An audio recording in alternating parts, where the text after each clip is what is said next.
హైదరాబాద్లో అత్యంత వేగంగా అభివృద్ధి చెందుతున్నటువంటి ప్రాంతాల్లో షాద్నగర్ ప్రముఖంగా చెప్పుకోవడం జరుగుతుంది. ఇక్కడ షాద్నగర్ చుట్టుపక్కలన్నీ వేగంగా అభివృద్ధిని చెందడం జరుగుతుంది. ఇక్కడ అనేక రకమైనటువంటి పరిశ్రమలు ఉండడం వల్ల భవిష్యత్తులో ఉపాధి అవకాశాలకు నిలయంగా మారుతుందని నిపుణులు అంచనా వేయడం జరిగింది.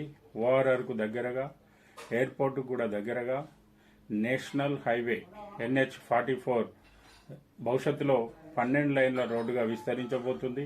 రైల్వే కనెక్టివ్ ఉండడం ద్వారా ఇక్కడ పెట్టుబడి పెట్టినట్లయితే భూమిపై ఎవరైతే పెట్టుబడి పెడతారో పెట్టుబడిదారులకు త్వరితగతిన ఎక్కువగా లాభాలు సంపాదించడానికి అవకాశం ఉందని నిపుణులు అంచనా వేయడం జరిగింది.